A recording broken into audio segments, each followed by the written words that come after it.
Hey guys, welcome back to my channel. Today I'm going to be doing my 2026 O'Reilly Series predictions for the 2026 season. Got some returning faces, got some new faces and new places, and without further ado, we're going to get right into it. So starting off, we got SS Greenlight Racing, Bobby Dowdle's team. The second car, which was the 14 last season, will be rebranded to the Zero. They'll have multiple drivers in that Zero car, so we start off with Garrett Smithy for about a race or two, maybe more. Currently, it's like a 1 or 2 race deal, but it could be more races in the future for Garrett.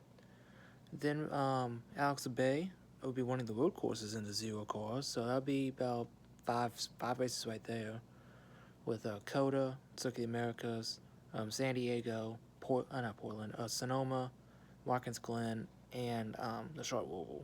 Not in that particular order. So that's at least 5 races there for Alex Bay. And then Cole Custer actually will be in that car for another 5 races as well. Don't know when his first start's going to be in that Zero car, but Cole will at least make 5 starts in that Zero car for Bobby Dowdle. Wonder if when Cole's in that car, I wonder if Haas is going to give him a car for those races. I don't know, since they have a team in the O'Reilly Series. I don't know. We'll see though. For that Zero car to get some laps in. Maybe Cole can get a good one with him, one or two good ones with him. Maybe Alex Bay can show up on a road course here or there, get maybe top 10, top 15, get that Zero car some spotlight. But and hopefully Garrett can sneak in a top 10, maybe at Daytona or something like that if he wants Daytona. We'll see. And then they're gonna full-time driver will be in the 07, being Josh Bilicki, who is a underrated road course racer. So they're gonna have a good road course program for sure with Alex Bay and Josh Bilicki in their cars for those road courses this year. But for Bilicki being full time in that 07 Bobby Dowdle, I'm not expecting much. Kind of like LeBay on the road courses, I hope to see him maybe top 15, because he can. Because in that DGM 91 car, he had some good ones. And back when a couple years ago, he was driving that 19 car for Gibbs in those 2 starts. He got a top 10 at the Charlotte Roval, and was winning top 5 in Portland before got taken out and ended up 13th. So he's a very talented road course racer, given the car and the equipment that he can be in. He gets the most out of it. So I don't expect much of him on the ovals, but on the road courses, I expect him to maybe get some top 20s, maybe a top 15, kind of like Alex Bay in the Zero. Next, we got a Haas factory team. They'll be switching to Chevy from Ford. So they're like one of many teams to swap from Ford to Chevy this offseason. Got returning drivers Sheldon Creed in the 00 and Sam May on the 41.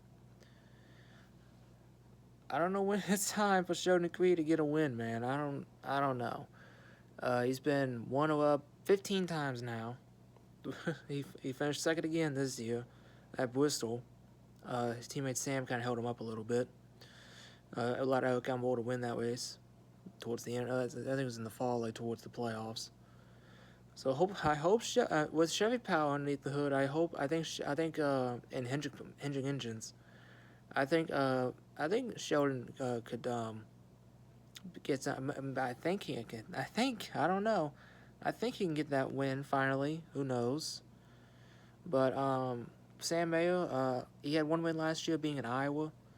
I think he was the only Ford driver to win last year, which that's unfortunate. Because Sheldon didn't win, neither the Sieg brothers won, so Sam was the only Ford driver that won last year, and it was at Iowa. So I think Sam being back in Chevy will probably help him out a little bit. I think he'll win again. He's 2 for 2 at Iowa so far since they returned there. So maybe 3 in a row for Sam at Iowa, possibly. But Sheldon will be a threat for the plate tracks. He's always been a pretty good plate racer. His experience in those All-Star cars really help him. He's really good at Darlington. They got 2 races at Darlington this time around, so he should be a threat he should be a contender there at least. But both should be contending for wins. Both should be fighting for the championship and come to chase. And we'll see if both of them get in a victory lane. That'd be awesome for both teams. Next, we got G Motorsports. We got the 1 car. It'll be shared with 2 drivers, Carson Korpel and Connor Zilic. Carson Korpel will be in the car for majority of the races. But I don't like how they did Carson dirty. Yeah, I mean, he made the championship 4 in that car in a full season. He didn't win a race, but he made the championship 4 in that car. I don't understand why he's not. I mean, he is full time, but I don't understand why he's full time in that one car only. And I guess when Connor Zilch is in the one car, I guess Quap will be in the 9 for those races, since they already announced the lineup for the 88, which I'll be going over here in a little bit. But yeah, they're gonna have Rodney Childers as the crew chief for that one car, so both Zilch and Quap will gonna have a veteran on top of the pit box. So I think both can win in that car. I think Carson is really good on short tracks. Connor Zilch is really good on road courses, so I expect Zilch to be up front on the road courses in that one car, probably winning.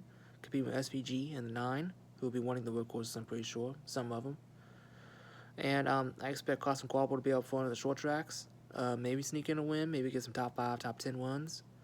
And Quapple should be a threat for the championship since he's going to be full-time in the 1 and the 9 cars, I think, respectively. So I think Quapple can sneak in a win and maybe contend for the championship.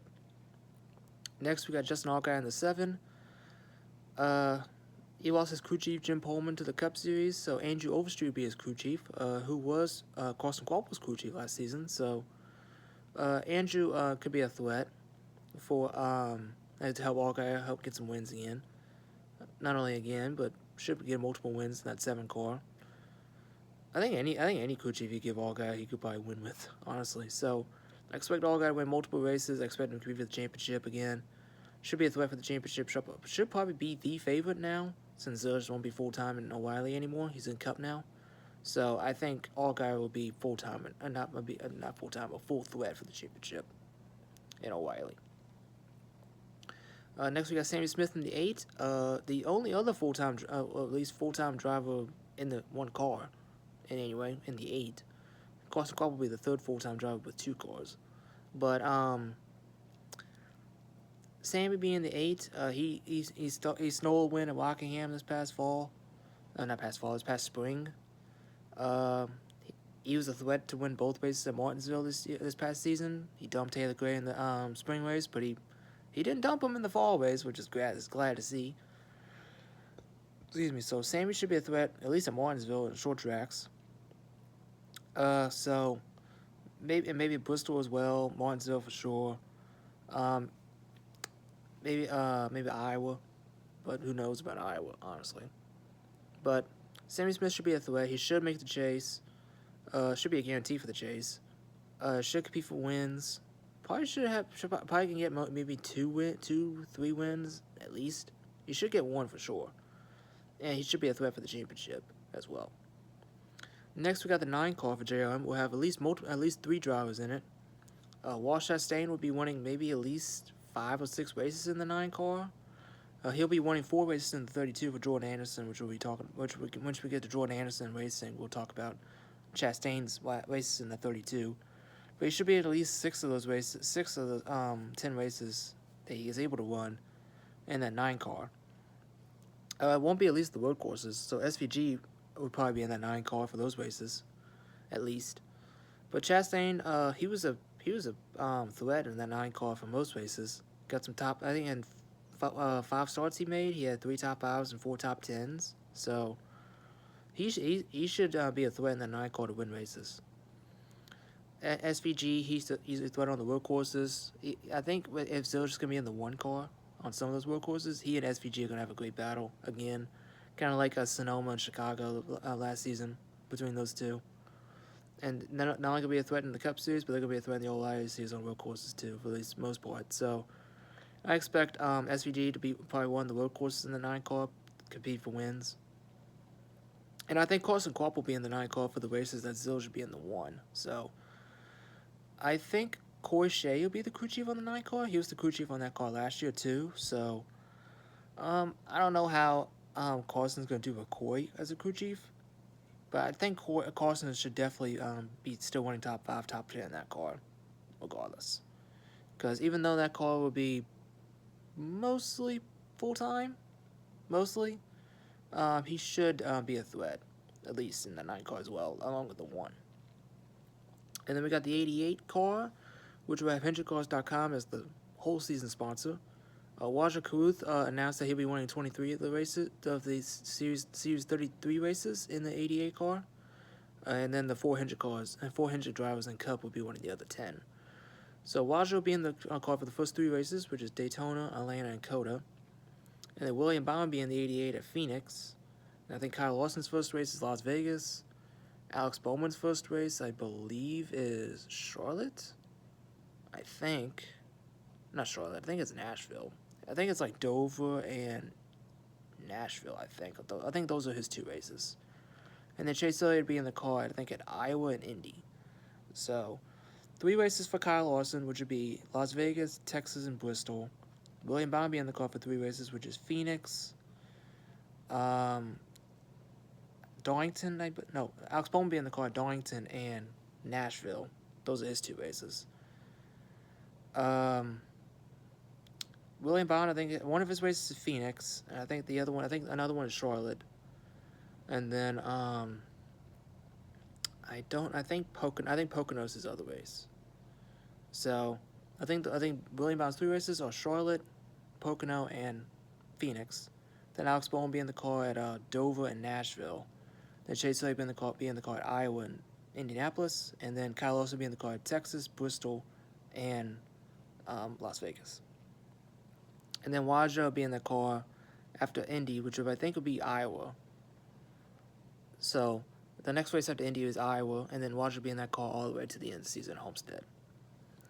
So whenever the Hendrick cars get in that car, they should be competing for wins, all 4 of them.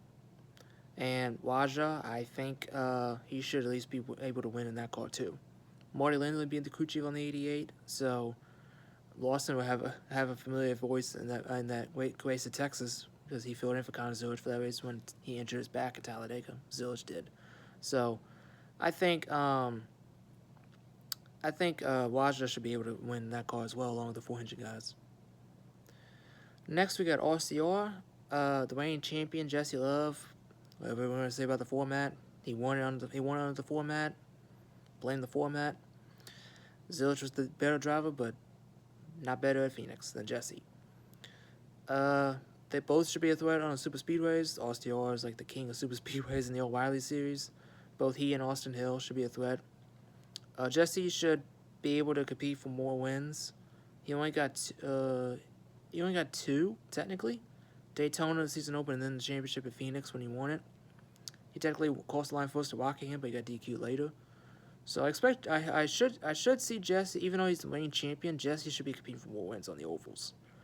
He's a threat for the plate races like Austin Hill is, which we'll talk about in a second. But he should be competing for wins on the oval. Same with Austin Hill as well. Austin Hill is a plate track merchant. He had 4 wins last year, which is the most he's had in a single season, I'm pretty sure. And I think all of them were on plate tracks. He swept Talladega. He stole the win at Martinsville in the spring after whatever that race was. He found the back door and walked right through it and got the victory lane, the grandfather clock at Martinsville. And he won the summer race at, no, he did not win the summer race at Atlanta. What was his other win? No, he swept Talladega. He won the spring race at Martinsville. What was his other win? Because he didn't win Daytona that year. He didn't win Atlanta that. Oh yeah, he won the spring race in Atlanta. That's what it was. So yeah, 3 of his 4 wins were plate races, which he has the record now for most plate wins in O'Reilly Series history. So, what more can you ask of? Should be a threat for the super speedway. Should be a guaranteed lock for a win, honestly.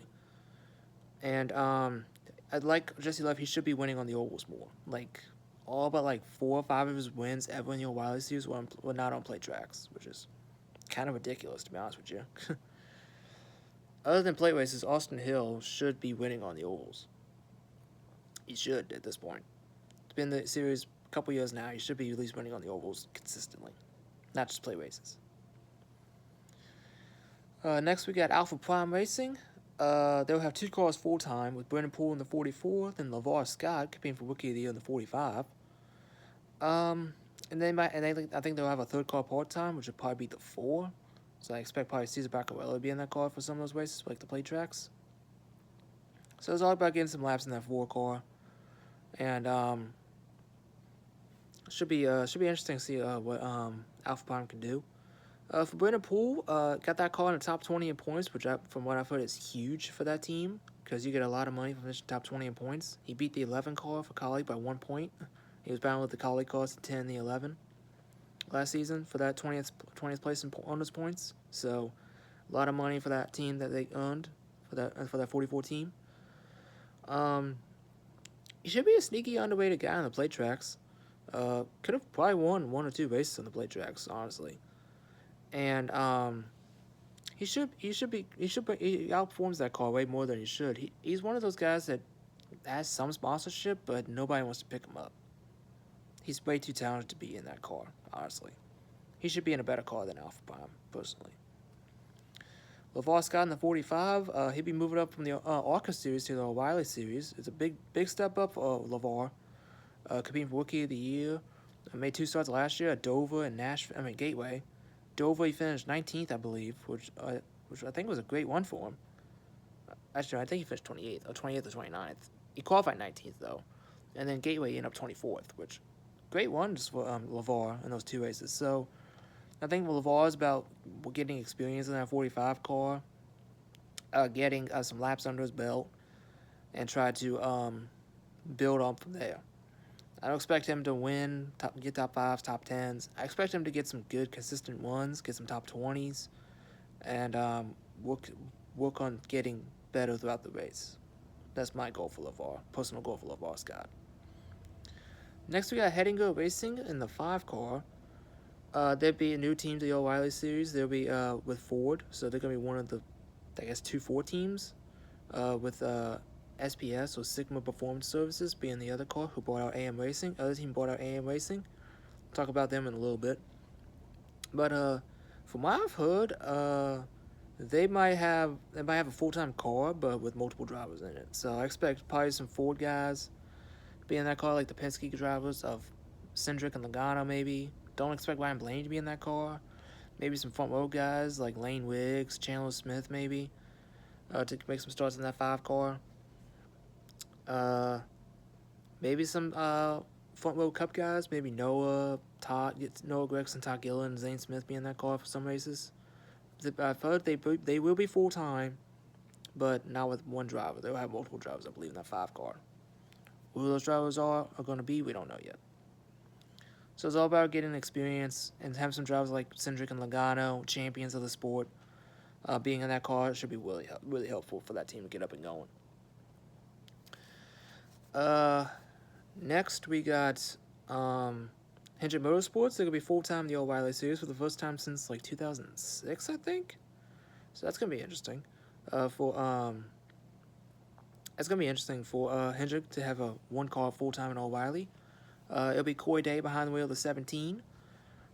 He should be a chase bubble contender. He should make the chase in that car, since that's a Hendrick car technically. I think he could sneak in a win. His starts last season in O'Reilly were kind of Got a top 5 and 2 top 10s and 9 starts. He did finish 4th at Las Vegas, which was a huge shot of confidence for that kid. So I expect Corey Day to get better throughout the season, and I expect him to at least win a race or 2. And I expect him to make the chase, to be consistent enough to make the chase, which should be good for that team. Next, we got Joe Gibbs Racing. We got a lot of returning faces in that team. You got William Sawalich back in the 18 after missing the last 2 races last year due to concussion after Talladega. And Justin Bonsignor filled in for him in those 2 races and 1-0 Phoenix. So hopefully Sawalich is 100% for Daytona. Sounds like he will be, which would be just awesome. Glad to see him back in the car. And William started off last season awful. He was god-awful. In a Gibbs car, he was way below expectations. However, during the summer, it was around Sonoma when he started to finally pick it up. He finished 3rd at Sonoma behind SVG and Connors Village.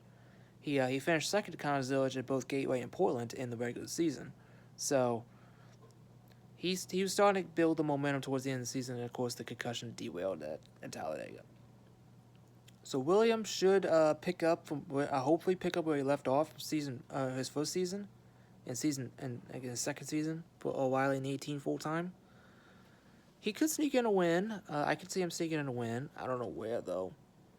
But I think for the most part for William is to build some momentum, get start off the season way better than he did in 2025. He should start off the season way better, and he should be a guaranteed lock for the chase. He should, because last season, with the awful start to the season, he basically derailed his whole season.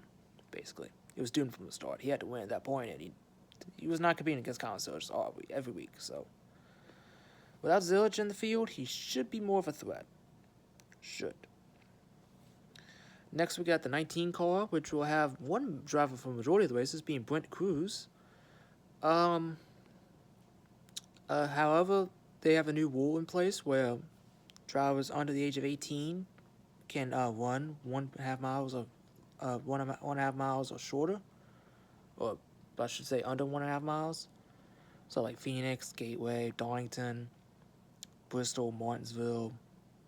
He can win those races. However, he won't be able to run on the 1.5-mile tracks like Daytona, Talladega, Texas, Homestead until he's 18, or Kansas. So he will miss 4 races because of that.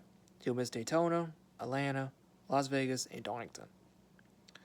Who will be in that 19 car? Maybe Eric Almirola. Maybe they can get maybe a Cup driver in there like Christopher Bell or Chase Briscoe to win those races in the 19. But Brent Cruz's first start should be COTA. He'll be able to win back-to-back for COTA and Phoenix, and then give up the seed for Vegas and Darlington. And then starting at Martinsville, he should be in the car for the rest of the season. Because that Martinsville weekend is when he turns 18. So he'll miss 4 races, but he should still be a contender for the chase. And he should be, I think from what I've heard, he's like the Colin Zilic of Toyota. So he's really good on road courses. I expect him to maybe win a race or 2 on the road courses. Maybe give Colin Zilic and SVG one for their money on the road courses whenever they race. So I expect Brent Cruz to be a contender on the road courses, and he should be a contender on the ovals too. He should be a threat on the ovals as well. So Brent Cruz he's gonna be a threat for Rookie of the Year against Corey Day. So it's gonna be a nice battle between those 2 for Rookie of the Year. Next, we got Brandon Jones in the 20. Made the return to back to Drug Gears Racing last season. Got 2 wins. Spot in the round of 8, almost made the championship 4.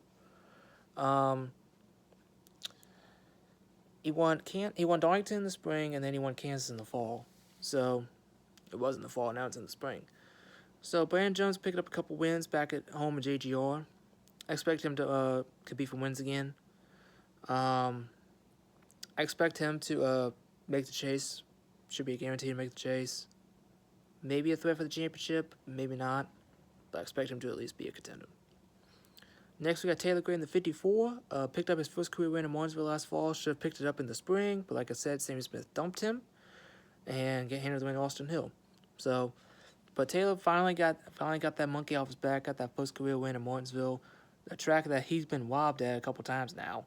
The truck race in 2024 when he got moved by Christian Eckes, and then that race, the next round he went to Martinsville, he got dumped by Sammy Smith.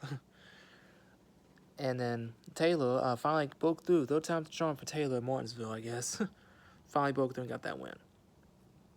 So for my expectations for Taylor, I think he should be able to get back to victory lane. I expect him to be a contender for wins, and maybe be a threat for the championship with Jason Ratcliffe on the pit box as a crew chief. Jason's a really good crew chief, the best in the business. So I expect Taylor to be a threat on most weeks in that 54 for sure. Next, we got Sam Hunt Racing. They're going to have 2 cars full-time for the first time. Actually, no, actually 2 drivers full-time, I should say, for the first time. They got Harrison Burton joining the team in the second car, the 24. He outperformed the heck out of that 25 car for AM Racing, made the playoffs in that car, which was honestly an upset within itself. So if Harrison can outperform that 25 car in AM Racing, I'm really curious to see what he can do in that Sam Hunt 24 car. I don't think he'll win, but he should. He could probably put that car in the top 5 or top 10 most weeks, and it should be right around the bubble for the chase. He should be a threat. He could be a threat for the chase, not a threat for the chase, but a threat to make the chase. His teammate Dean Thompson, the 26, honestly, it could be the same story. Honestly, Dean had a very underrated rookie season. Yeah, Colin Zilic won 10 races and dominated, but for rookie standards, what it's supposed to be, Dean did one heck of a job. got a top 5 at Charlotte. His best career finish of 5th. He got some top 10s. I think he had 9 top 10s, which was great for Dean. And he kept the car clean most weeks. So Dean did a really good job in that 26 last season, and I expect him to improve on that in the second season, and try to get some more consistency. We'll get more top 20s, more top 15s, maybe get more top 10s. Maybe try to put that car in the top 5. That might be a bit of a stretch for Dean, but he should be right around where Harrison is. I think if he's around Harrison, like at points and position on the track, it could be a great season for Dean. In that 26 car for Sam Hunt, being the main driver.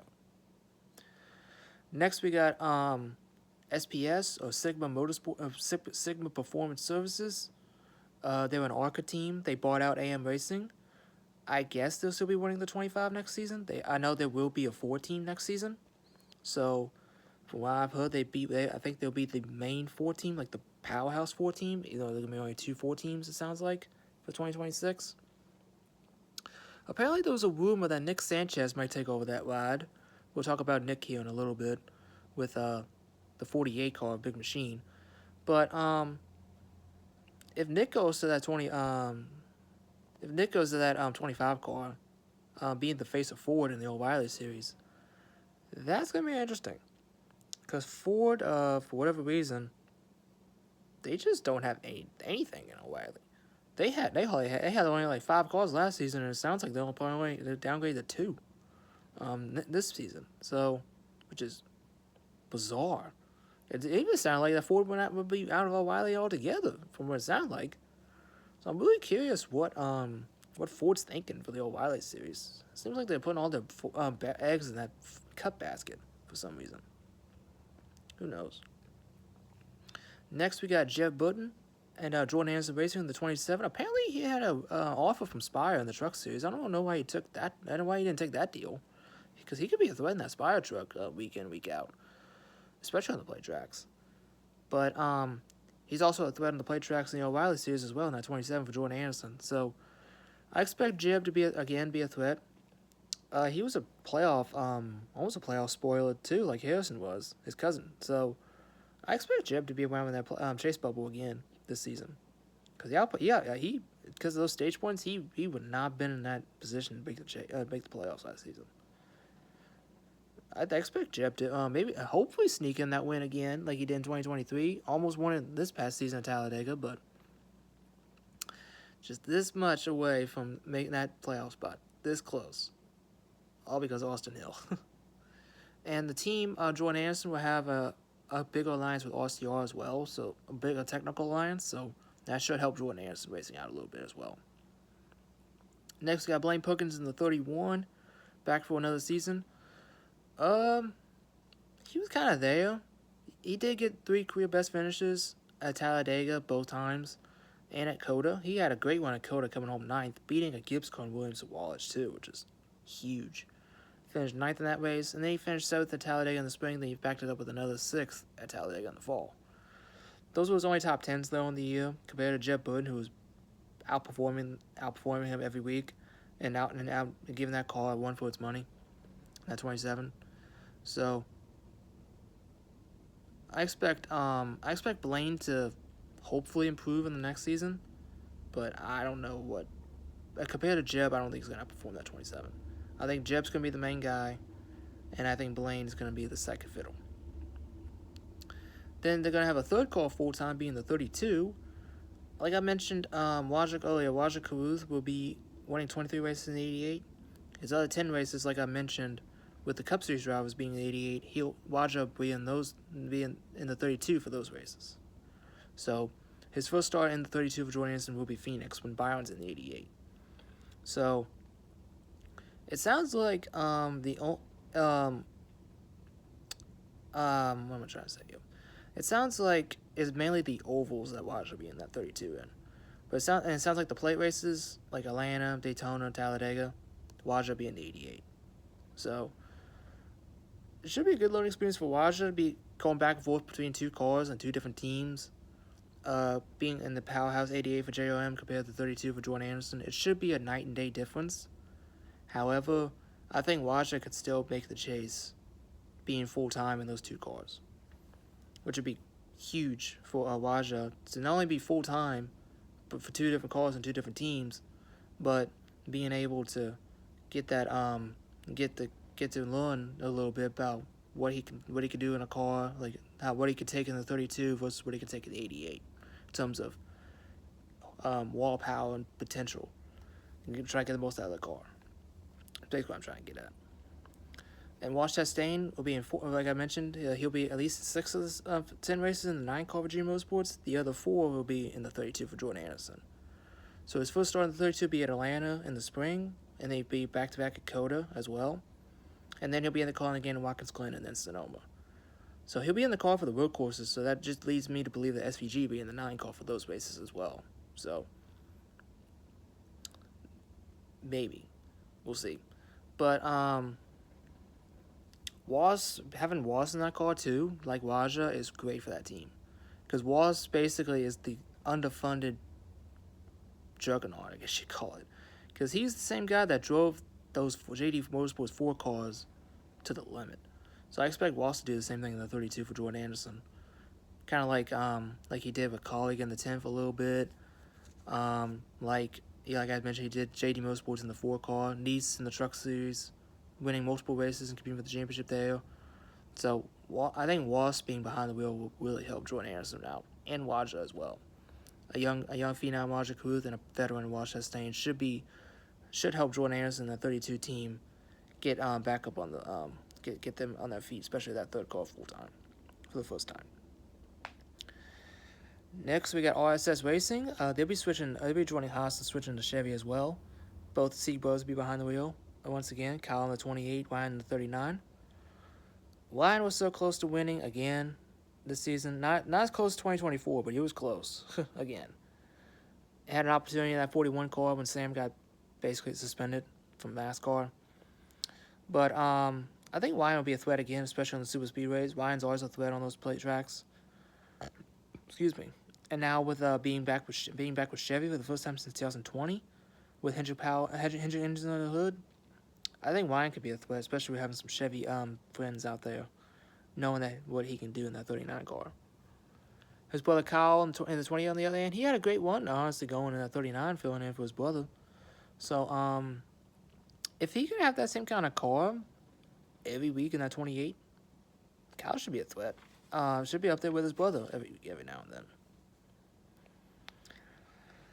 Next, we got Joey Gase Motorsports. They'll have multiple drivers in both their cars, the 35 and 53 respectively. I expect Joey Gase to make some starts with his own team. They announced yesterday that David Starr will be in the 53 for Daytona, so that should be good for them. Just bring the cars on one piece, get as many laps in as possible. Should be interesting to see what they can do. Next, we got Young's Motorsports. They're going to have 2 cars full time. Ryan Ellis will be joining them, driving the 2nd car, the 02, full time. And then they haven't announced anyone yet as they're recording this video on the 42. So, I have Nick Sanchez on here as a potential candidate for that 42, but from what it sounds like, he'll probably be in that SBS car. But no news yet on the 42 as of right now. But Ryan Ellis in the 02 is kind of like the same thing with him at DGM in the 71. Hopefully get some experience, get some laps under his belt, bring those cars home in one piece. Ryan's a very underrated driver, personally. So I expect him to be keep bringing those cars home in one piece and probably popping up and finally got that top 10 last year. So hopefully he might pop up again in the top 10 as well for the season. Next, we got the controversial ride, Big Machine Racing in the 48. For many months at this point, Nick Sanchez was basically confirmed to be back in that 48 car, but December rolled around, and then Big Machine made the shocking announcement that Nick Sanchez will no longer be in that 48 for 2026, which was a shock because everybody basically was saying that he'd be back in that 48, which was a questionable decision for Big Machine, especially at that point in the offseason. Why would you release him, 2 months before Daytona? Knowing that you're already going to be building up for Daytona, already having Nick in the 48, and then turn right around and kick him. I don't get it. But because But we found out the reason it was because somebody with a big paycheck, big old money paycheck, came in and bought that in that ride, and that person would be Dr. Patrick Starpoli. He'll be full time with the 48 for Big Machine Racing with I don't know what his sponsor is, but I remember the look of the car. It's like a purple, white, and green car. I'm gonna be honest. I get it, but Patrick is not a better driver than Nick. He's an eye surgeon, along with as a side gig, his main job. But he does love racing, which I understand. But I just don't see Patrick Starpoli doing anything in that 48 like Nick did. He ain't gonna win. I don't think he's gonna make the chase. He could be right around the bubble, but he is a very good short track racer. I will give him that. He is really good on the short tracks, but I don't see Patrick doing what Nick did last season, which was win, get good amount of top fives, or good amount of top tens, have some speed week in and week out. I don't see Patrick Starpoli doing that every week. He might pop up every once in a while, but I don't see him being consistently up there like Nick was. That's my opinion. Next we got Preston Porter's team in the 50. He'll probably be part-time only on the road courses, so expect him to win some road courses, get some laps in, and try to get some decent finishes out of the car. Next we got Jeremy Clements in the 51. They announced that had technical alliance with Haas, so hopefully that team has been struggling the past few seasons. Hopefully this helps Jeremy get back on his feet, because he was a playoff contending team like in 2020, 2021, 2019, right around that time, 2018 maybe as well. So, and 2017 making the playoffs with this win in Road America. So, if Jeremy can, hopefully this alliance with Haas brings that 51 team back to life, because it's been a struggle for that team the past few seasons. Hopefully this alliance helps them get better over the season. They have Hendrick engines under the hoods that should help that 51 team out. And hopefully Jeremy can be back up to that playoff chase contending bubble like he been like the seasons before. Hopefully he has a great season. Could make history this year as most consecutive starts in O'Reilly's history. Could overtake Kenny Wallace's record. So I'm hoping that a 51 car and Jeremy can break that record. I'm really rooting for Jeremy though. I really am. Next we got the 66 of NBM. It'd be part-time most likely. Part-time. Probably with multiple drivers, probably Chad Fincham, Timmy Hill. Just basically, they're going to be logging laps on the track, basically. Same thing with the 74 car, Mike Harmon. They should be logging laps as well. Hopefully, not be as slow as Molasses, but we'll see. Next, we got DGM Racing in the 91 car. They haven't announced anything for that 91 yet. But they did announce Josh Williams will be back home, full-time for DGM Racing in the 92. Unfortunately, his stint at Colleague Racing really didn't work out, which is a shame, because I think Josh is a very talented driver. It's just that he jumped on a stinking ship. It's kind of like Noah Gragson or Chase Briscoe jumping on Stewart Haas Racing. Then they started going downhill. Very talented driver, but the equipment he was not getting the equipment. Christian Eckes outperformed that equipment, and he could barely win top 5 in it. Daniel Dye could barely get top 10 in those cars. So, and Josh Bailey got some top 10s himself. So, without some luck. So, maybe being back home in DGM should bring some spark back into life for Josh Williams. But I don't expect much out of Josh in that 92, personally. But I do hope he gets some good ones, and hopefully he performs better than he normally did. Next, we got Viking Motorsports. We're down to the nitty-gritty. We got Anthony Alfredo driving the second car full-time in the 96. This dude changes teams more than I can count. He's been with at least one team every season ever since like 2019. Trucks with DGR, now Tricon 2019. The Cup full-time, not Cup. He was part-time in RCR in 2020 in the O'Reilly Series. Then he was full-time for Front Row in 2021 in Cup. Then he went to Al Motorsports full-time 2022 in O'Reilly. then went to BJ McLeod in 2023, went back to Allen Motorsports in 2024, and then went to Young's Motorsports last season. Now he's going to Viking Motorsports this year. This dude changes teams more than I could count. A journeyman at his finest right here, Anthony Alfredo. He should be a threat in the plate races. He outperforms the car. He's the same dude that put a BJ McLeod car to the lead at Atlanta, for crying out loud. So Anthony can wheel a car. It's just, he's kind of like Brennan Poole. Nobody wants to take a chance on him. He has a little bit of sponsorship, but nobody wants to take a chance on him. His big break was RCR in 2020. I don't know why nobody wants to take a chance on him, personally. He's gonna have a team. He's gonna have a teammate, Parker Wetzoff, in the '99. Apparently, towards the end of last season, Matt DiBenedetto was supposed to be back on this '99 car full time, but something happened before Talladega, and then Matt got the boot, and Parker Wetzoff replaced him in the '99 for this season. So I don't know what the deal was with Matty D, but he burns more bridges than I could count. But for Parker Wetzoff, very good short track racer.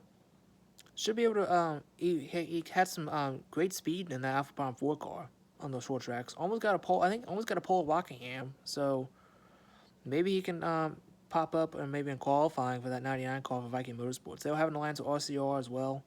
So maybe that should help him out a little bit.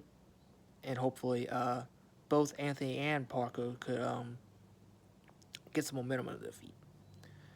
And last but not least, we got Barrett Cope Racing. I believe that's the team. It was Cope Family Racing, but then Stanton Barrett Racing, they merged together to become Barrett Cope Racing. They rebranded from the 70 car to the 30 car, and currently at the time of recording this video, they only have one driver listed, which would be Carson Ware at Daytona. So Carson Ware will be in the 30 car Daytona. Hopefully he has a good one there, and hopefully Carson can at least get a decent finish out of it. That's going to be it for my predictions from all the teams listed currently. I'll be sure to let y'all know in the comments any updates in the O'Reilly series. And the chase this year, it's going to be same number of drivers, 12, like last season. However, they increased the length from 7 races to 9 races. So they added Darlington and Gateway into the chase, along with the other races. And Daytona will be the regular season finale for O'Reilly as well. So basically the same like Cup Series, just minus Kansas. That's basically what it is, compared to Cup. So that's going to do it for me, y'all. Don't forget to comment, like, subscribe, share the video, ring the bells can notify when I upload. Hope y'all enjoy the my predictions for the 2026 season for the O'Reilly series. And hopefully get the season underway at Daytona. And I'm looking forward to it. I can't wait. Alright guys, catch y'all on the next one. See ya.